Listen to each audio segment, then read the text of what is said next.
BSc first year के second semester mathematics के एक और लेक्चर में आप सभी का स्वागत करता हूं। मैं हूं आपका भैया ऋषभ सिंह और आप सभी देख रहे हैं आपका अपना यूट्यूब चैनल ऋषि क्लासेस। और आज के इस वीडियो में हम बात करने वाले हैं जो हमारा पेपर है matrices and differential equations and geometry, उसका जो यूनिट फर्स्ट है जिसमें हम मैट्रिसेस के बारे में पढ़ते हैं, उसी का ही एक और लेक्चर लेकर आ चुके हैं। हम इससे पहले ऑलरेडी यह बात कर चुके हैं कि रैंक ऑफ मैट्रिक्स क्या होता है, एशेलॉन फॉर्म ऑफ द मैट्रिक्स क्या होता है, normal form of the matrix क्या होता है। तो अब इनके बेस पर हम कुछ इंपॉर्टेंट पॉइंट्स पर डिस्कशन करेंगे और साथ ही साथ इनके कुछ हम न्यूमेरिकल्स को भी चेक करेंगे कि कैसे हम किसी भी मैट्रिक्स का रैंक निकाल सकते हैं। तो चलिए अपने इस लेक्चर की शुरुआत करते हैं। एक एक करके सभी चीजों को ध्यान दीजिएगा, अपने कॉपी और पेन लेकर बैठ जाइए, सभी चीजों को नोट डाउन करना शुरू कर दीजिएगा। देखो यहां पर हम सबसे पहले यह बात कर लेते हैं कि रैंक ऑफ द मैट्रिक्स से रिलेटेड कुछ इंपॉर्टेंट पॉइंट्स हैं जिन्हें हमें ध्यान में रखना चाहिए। अगर आपके एग्जाम सब्जेक्टिव है तो हो सकता है इनका ज्यादा उपयोग ना हो, लेकिन अगर आपके एग्जाम ऑब्जेक्टिव है तो मोस्ट इंपॉर्टेंट पॉइंट होंगे, तो ध्यान से सुनिएगा, ठीक है। और जो आगे चलकर हम लेक्चर्स प्रोवाइड करेंगे उनमें इन चीजों का हम डायरेक्ट उपयोग करेंगे, इसीलिए मैं यहां पर एक लेक्चर अलग से लेकर आया हूं, ठीक है। तो यहां पर देखो हमारे पास आता है कि A and B be two square matrices. हम सपोज कर रहे हैं अपनी तरफ से कि हमारे पास ए एक मैट्रिक्स है और बी भी एक मैट्रिक्स है जो कि स्क्वायर मैट्रिक्स है। और स्क्वायर मैट्रिक्स क्या होता है ऑलरेडी हम डिस्कस कर चुके हैं, जिसके नंबर ऑफ रोज और नंबर ऑफ कॉलम्स बराबर होते हैं, उन्हीं को हम स्क्वायर मैट्रिसेस कहते हैं। और साथ ही साथ बोला जा रहा है कि ऑफ ऑर्डर n, यानी कि ये जो हमारे पास ए और बी हमारे पास स्क्वायर मैट्रिसेस जो है उनका ऑर्डर n है, ठीक है। तो इस सिचुएशन में बोला जा रहा है और साथ ही साथ यह भी बोल दिया जा रहा है कि हमारे पास जो स्क्वायर मैट्रिक्स ए है उसका जो रैंक होगा वह भी n के बराबर होगा और जो बी मैट्रिक्स है उसका भी जो रैंक है वह n के बराबर है, यानी कि इनके जो रैंक है वो इनके ऑर्डर के ही बराबर हैं। तो इस सिचुएशन में ए और बी का अगर हम मल्टीप्लिकेशन कर रहे हैं स्क्वायर मैट्रिसेस का तो उनका रैंक भी n के ही बराबर होगा और यह कन्वर्सली भी पॉसिबल है। कहने का क्या मतलब है समझो, अगर हमारे पास एक मैट्रिक्स ए दे दिया गया जो कि स्क्वायर मैट्रिक्स है, ठीक है, यहां पर मैं समझाने के लिए कोशिश करता हूं। हम सपोज कर लेते हैं कि हमारे पास ए कुछ भी मैट्रिक्स है, ठीक है, जिसका ऑर्डर जो है वो n क्रॉस n है, ठीक है, यानी कि नंबर ऑफ रोज और नंबर ऑफ कॉलम्स बराबर हैं। और ऐसा ही हमारे पास एक बी मैट्रिक्स है, इसमें भी सिमिलरली सेम चीजें हैं, ठीक है, n क्रॉस n का हमारे पास यह भी मैट्रिक्स है। तो इसका जो ऑर्डर है वो n है, इसका भी ऑर्डर जो है वो n है। तो इस सिचुएशन में अगर हम बात करते हैं तो इसका जो रैंक होगा, रैंक ऑफ ए जो है वह भी n के बराबर है और रैंक ऑफ बी जो हमारे पास है वह भी n के बराबर है। तो इस सिचुएशन में और ये एक दूसरे के भी बराबर हैं, तो अगर इन मैट्रिक्स ए और बी का अगर हम मल्टीप्लिकेशन कर देते हैं तो इनका जो रैंक होगा वह भी n के ही बराबर होगा, यानी कि इनके ऑर्डर के ही बराबर होगा। यह हमारा पहला पॉइंट कहता है।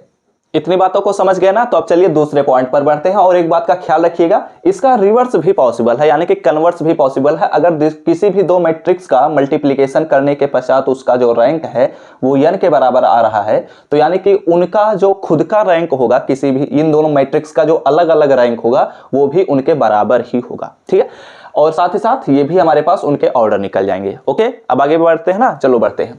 दूसरा हमारे पास पॉइंट कहता है कि every skew symmetric matrix of odd order has rank less than it's order. यहां पर क्या कहता है, ध्यान से सुनना।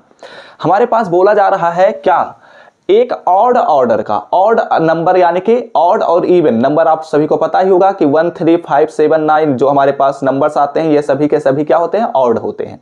तो अगर हम ऑड ऑर्डर का एक स्क्यू सिमेट्रिक मैट्रिक्स लेते हैं, स्क्यू सिमेट्रिक मैट्रिक्स क्या किसे कहते हैं, जब हमारे पास एक मैट्रिक्स ए होता है उसका अगर हम ट्रांसपोज निकाल लेते हैं तो ए डैश निकाल लेते हैं और यह जो ए डैश है वह माइनस ए के बराबर हो जाए, तो इसी मैट्रिक्स ए को ही हम कहते हैं स्क्यू सिमेट्रिक मैट्रिक्स। ऑलरेडी हम डिस्कस कर चुके हैं इन चीजों को। तो अगले स्टेप पर बढ़ते हैं।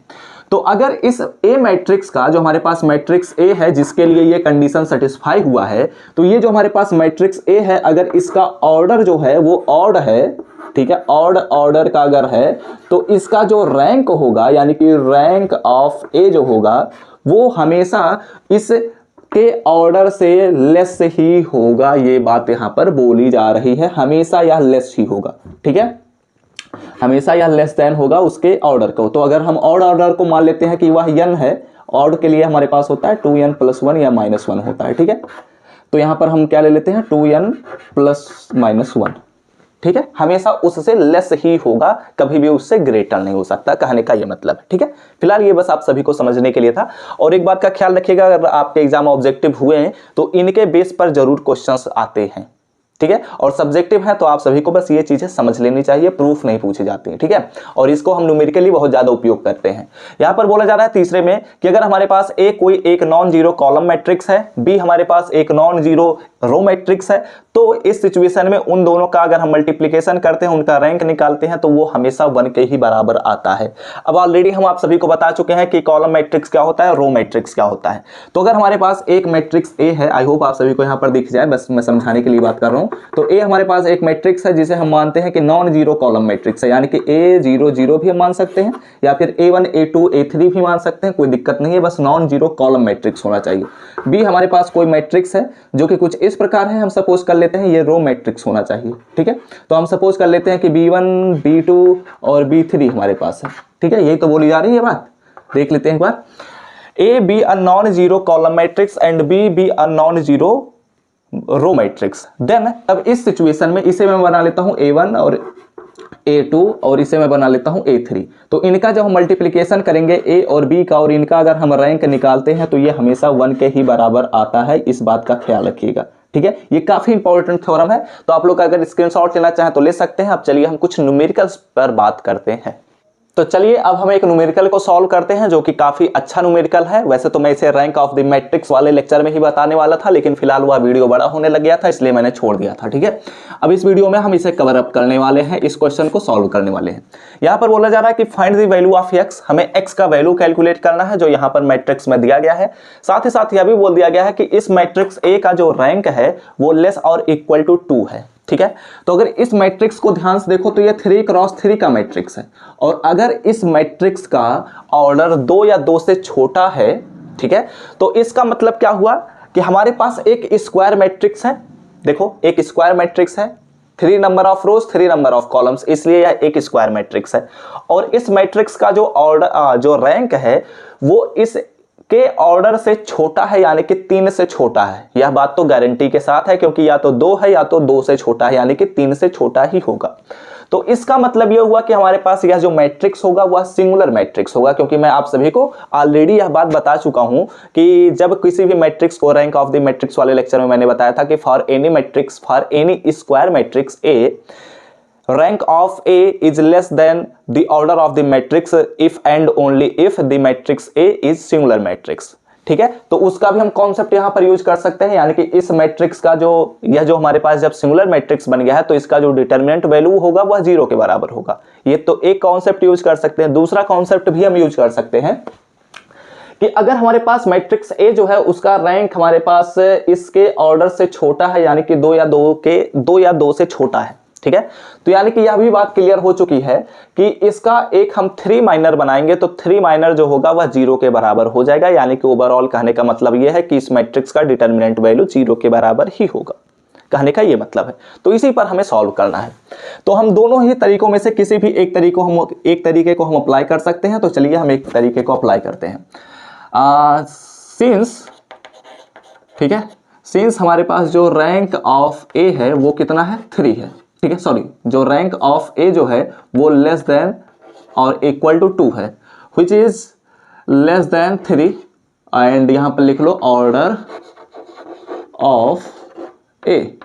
ठीक है, मैट्रिक्स ए के ऑर्डर से यह छोटा है। ठीक है, देन इसका मतलब क्या हुआ कि अगर हम लेते हैं इसका डिटरमिनेंट वैल्यू, यानी कि डिटरमिनेंट ऑफ ए बनाते हैं, यानी कि इस मैट्रिक्स का हम डिटरमिनेंट बनाते हैं 3x-8, यहाँ पर हमारे पास आएगा 3, यहाँ पर भी आएगा 3, यहाँ पर आएगा 3, यहाँ पर आएगा 3x-8, यहाँ पर आएगा 3। ठीक है, और यहाँ पर हमारे पास क्या आएगा 3x-8। अब इसे सॉल्व करना है तो हमें तो बहुत सारे तरीके पता है किसी भी डिटरमिनेंट को सॉल्व करने के लिए। इस पर हम ऑपरेशंस को भी अप्लाई कर सकते हैं, डायरेक्ट एक्सपेंड भी कर सकते हैं। तो जैसा भी आपको सही लगे आप करिए। मैं चलो करता ऐसा हूं कि इसको डायरेक्ट एक्सपेंड कर देता हूं। ठीक है, देखते हैं कि क्या होता है। 3x-8 हमें मिला, इसका इसमें मल्टीप्लाई होगा तो यहाँ पर हमारे पास मिल जाएगा 3x-8 का होल स्क्वायर, और माइनस हमारे पास हो जाएगा 9। ठीक है, और इसे हम इसे -3 करेंगे तो इसका इसमें मल्टीप्लाई होगा तो 9x-8 24। ठीक है, और इसका जो हम इसमें मल्टीप्लाई करेंगे तो हमारे पास हो जाएगा -9। और चलो इधर ही करते चलते हैं, प्लस हमारे पास आएगा 3 जो हम करेंगे तो इसका 9 हो जाएगा और इधर मल्टीप्लाई हो जाएगा, तो यानी कि हमारे पास हो जाएगा 9 माइनस 3 से मल्टीप्लाई करेंगे तो 9x और माइनस हमारे पास माइनस माइनस प्लस हो जाएगा 24। ठीक है, अब इसी को हमें सॉल्व करना है। तो कैसे हम सॉल्व करेंगे ध्यान दीजिएगा। यहाँ पर देखो ये तो हमारे पास है 3x माइनस 8, रहने दीजिए, इसे हम सॉल्व करते हैं। तो यहाँ पर अगर इसे हम सॉल्व करते हैं, वैसे मैं आपसे उम्मीद कर सकता हूँ कि आप लोग इसे सॉल्व कर सकते हैं। ठीक है, तो मैं डायरेक्ट आप सभी को x का वैल्यू निकाल देता हूँ, क्योंकि हमें पता है कि ये जो वैल्यू है वह 0 के बराबर ही होगा। ठीक है, क्योंकि यह हमारे पास ऑर्डर ऑफ जो 3 है इसका ऑर्डर वह उससे छोटा है। ठीक है, तो यानी कि ये जो हमारे पास वैल्यू है वह 0 के बराबर है, ये भी वैल्यू हमारे पास 0 के ही बराबर होगा। इसका एक्सपेंशन करना है, अगर आप एक्सपेंशन करना चाहें तो करिए। ठीक है, वैसे आपको करना ही पड़ेगा, मैं आप सभी को सजेस्ट करूंगा कि आप लोग करिए, लेकिन मैं फिलहाल नहीं करने वाला। ठीक है, मिल रहे हैं x के वैल्यूज हमारे पास, चूंकि यह x² का फॉर्मेट बनेगा। ठीक है, x³ भी बन जा रहा है। ठीक है, तो यहाँ पर हमारे पास x का जो वैल्यू है वो हमारे पास है 2/3 और या तो हमारे पास 5/3 बनेगा। ठीक है, इन दोनों में से कोई एक वैल्यू ही सेटिस्फाई करेगा। ओके, चेक करते हैं कि कौन सा वैल्यू हमारे पास सेटिस्फाई कर रहा है। हो सकता है दोनों ही कर जाए, जरूरी नहीं है कि कोई एक ही करे। ठीक है, देन हमारे पास जो मैट्रिक्स ए होगा, ठीक है, इसे सॉल्व करेंगे आप लोग तो एक इक्वेशन बनेगा, उस इक्वेशन को सॉल्व करेंगे तो x के 2 वैल्यूज मिल रहे हैं। ठीक है, इन दोनों वैल्यूज में से हम एक एक वैल्यूज को रखना शुरू करते हैं, देखते हैं कि क्या मिलता है। 2/3 यहाँ पर रखेंगे तो 3 से 3 कैंसिल आउट होगा, 2 माइनस 8 यानी कि हो जाएगा -6। यहाँ पर हमारे पास है 3, यहाँ पर भी है 3, यहाँ पर भी है 3, यहाँ पर भी है 3, यहाँ पर भी मिल जाएगा -6, यहाँ पर भी हो जाएगा 3, यहाँ पर भी हो जाएगा 3, यहाँ पर हो जाएगा -6। ये हमारे पास एक डिटर्मिनेंट मिला, सॉरी एक मैट्रिक्स मिला। अब चेकआउट कर लेते हैं क्या इसका रैंक -2 से छोटा है या उसके बराबर है, चेकआउट कर लेते हैं।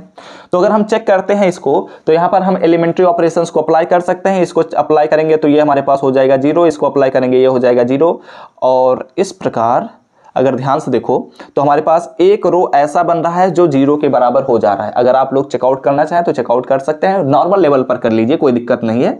जरूरी नहीं है किसी भी हम ऑपरेशंस को ही अप्लाई करें। यहाँ पर डायरेक्ट आप लोग क्या करिए, डिटर्मिनेंट ऑफ ए निकाल लीजिए इसका, तो आप लोग देखेंगे कि ये गारंटी के साथ 0 आ ही जाएगा। मुझे करने की जरूरत नहीं है, मैं ऐसे ही देख कर बता सकता हूं, लेकिन आप लोग देख कर नहीं बता सकते, आप लोग चेक कर लीजिएगा ये 0 के बराबर आ रहा है। ठीक है, देन इसका मतलब क्या हुआ कि हमारे पास जो रैंक ऑफ ए है वो हमारे पास 2 के बराबर हो जा रहा है। ठीक है, अब यहां पर हम दूसरे वाले को भी चेक कर लेते हैं, x = 5/3 पर।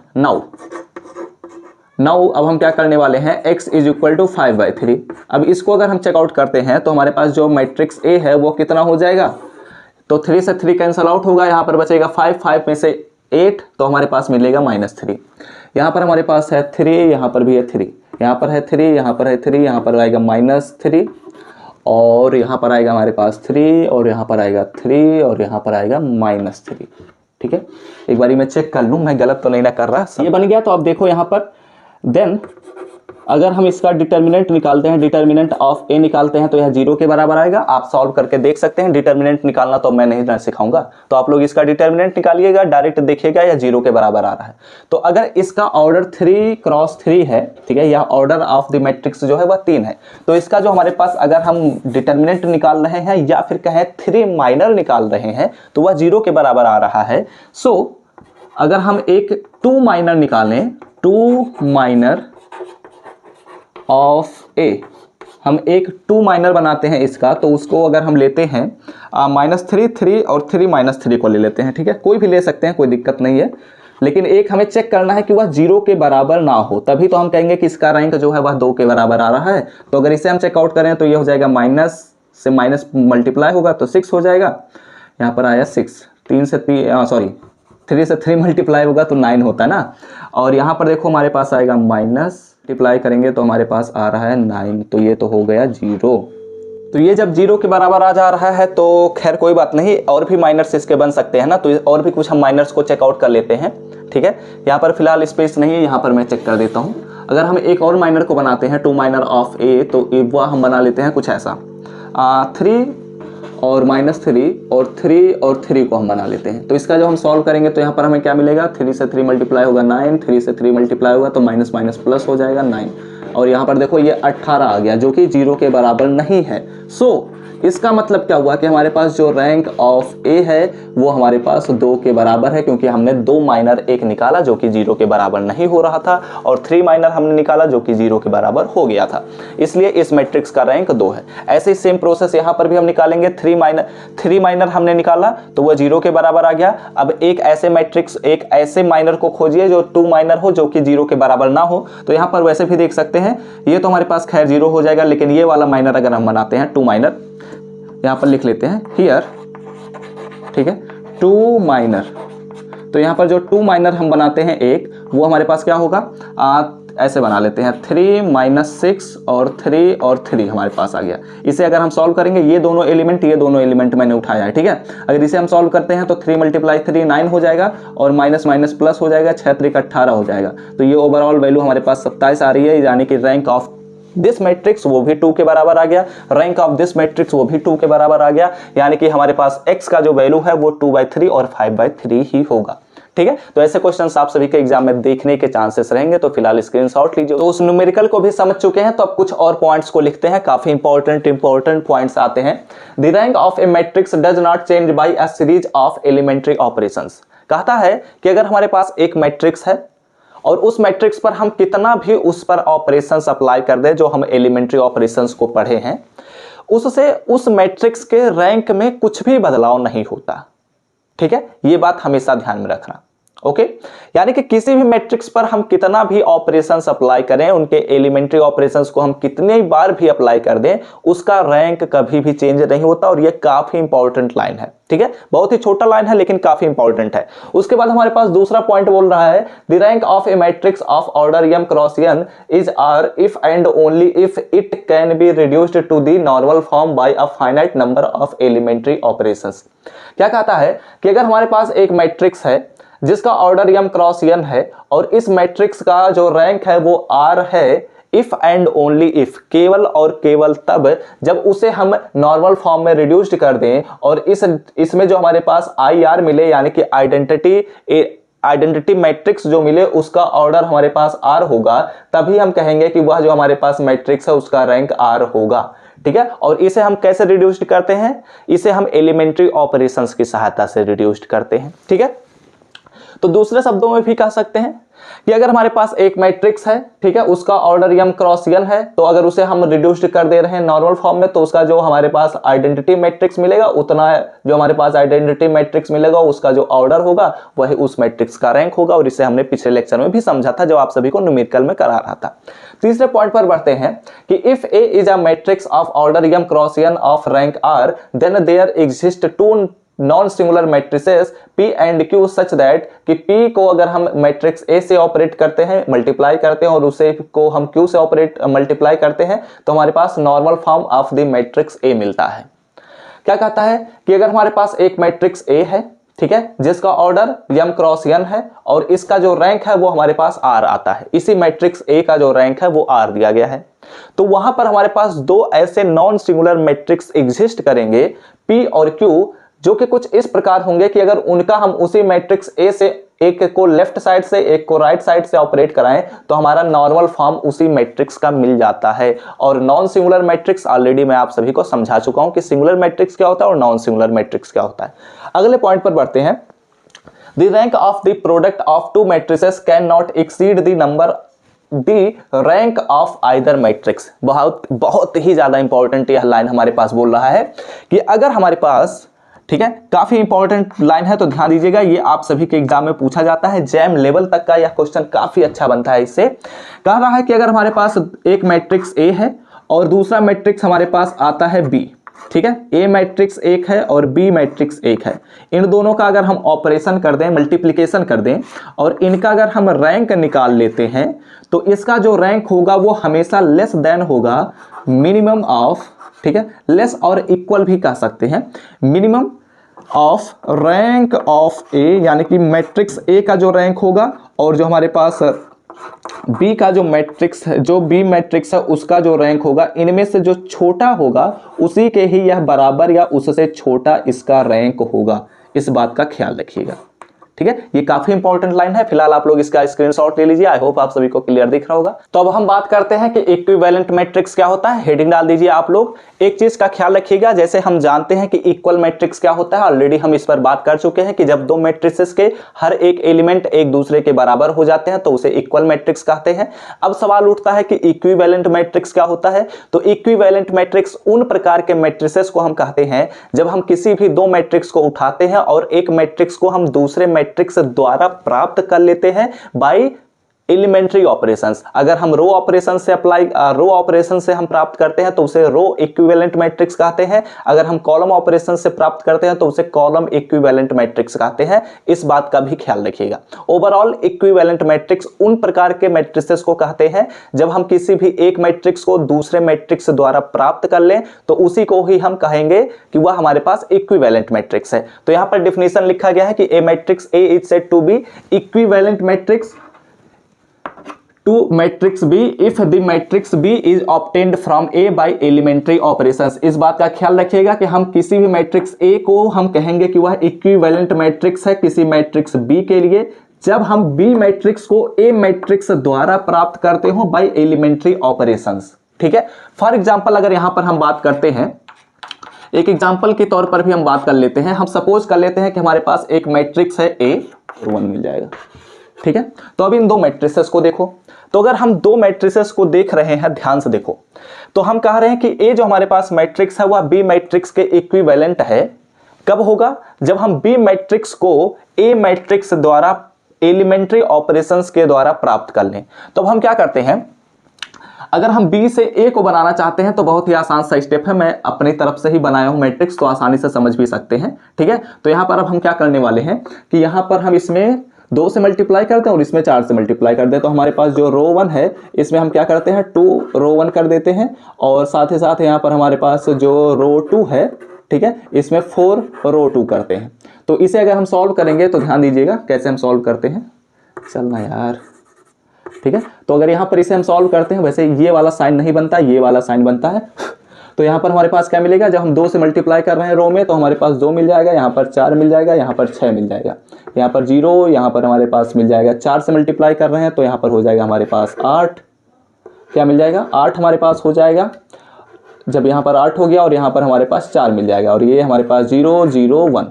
ठीक है, तो अब इन दोनों मैट्रिक्स को देखो तो हमारे पास सेम एलिमेंट है, यानी कि हमने बी मैट्रिक्स को ए मैट्रिक्स की सहायता से बहुत सारे ऑपरेशंस को अप्लाई करने के पश्चात हमने प्राप्त कर लिया। ठीक है, या फिर ऐसे भी कह सकते हैं दो मैट्रिसेस को हम इक्विवेलेंट मैट्रिक्स तब कहते हैं जब हमारे पास किसी भी एक मैट्रिक्स को बहुत सारे ऑपरेशंस के पश्चात दूसरे वाले मैट्रिक्स के बराबर कर देते हैं। तो इससे हम कहेंगे कि वह हमारे पास दोनों मैट्रिक्स जो है वो इक्विवेलेंट मैट्रिक्स हैं। ठीक है, एक चीज और ख्याल रखिएगा, मैं आप सभी को एक चीज और बताया था, तो एक और लाइन लिखिए कि if A and B B equivalent matrices then rank of A जो होता है वह रैंक ऑफ बी मैट्रिक्स के बराबर होता है। यह काफी इंपॉर्टेंट लाइन है, आप सभी के एग्जाम में देखने को मिल सकता है। ठीक है, जैसे हमने देखा कि ये हमारे पास मैट्रिक्स ए है, मैट्रिक्स बी है, ये दोनों हमारे पास इक्विवेलेंट मैट्रिक्स हैं, तो इनका जो रैंक होगा वो हमेशा बराबर ही होता है, यानी कि दो इक्विवेलेंट मैट्रिसेस का रैंक हमेशा बराबर होता है। इस बात का ख्याल रखिएगा।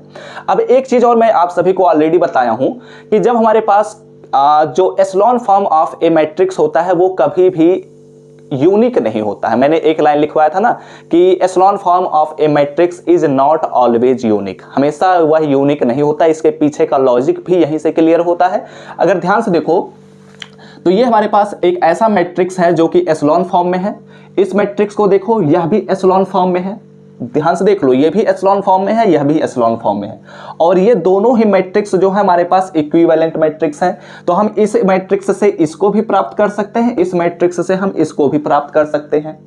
ठीक है, तो ये भी एशेलॉन फॉर्म में है, ये भी एशेलॉन फॉर्म में है और दोनों इक्विवेलेंट मैट्रिक्स हैं, इसलिए यह जिस भी मैट्रिक्स से बने हुए हैं ये एशेलॉन फॉर्म में है। तो किसी भी मैट्रिक्स का जो एशेलॉन फॉर्म होता है वो यूनिक नहीं होता, यहां से बात यह भी क्लियर हो रही है। ठीक है। तो अगर आप लोग स्क्रीनशॉट लेना चाहें तो फिर से ले लीजिएगा।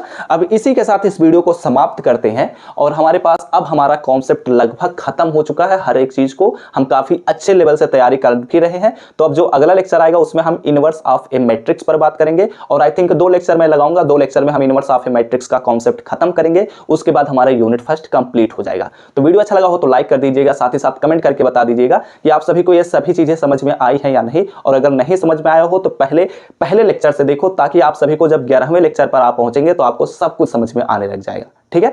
और अगले लेक्चर्स के नोटिफिकेशन पाने होंगे तो सब्सक्राइब करने के साथ बेल आइकन को ऑल पर सेलेक्ट कर लीजिएगा। और हम आप सभी को केमिस्ट्री, फिजिक्स और मैथमेटिक्स के लेक्चर्स को प्रोवाइड कर रहे हैं। तो आप अपनी तैयारी को बेहतर बनाने के लिए उन सभी लेक्चर्स को ज्वाइन करते रहिए। लिंक आप सभी को हम डिस्क्रिप्शन में प्रोवाइड कर देंगे। तो हम सब मिलते हैं अपने नेक्स्ट लेक्चर में। तब तक पढ़ते रहिए, संघर्ष करते रहिए और सफल होते रहिए।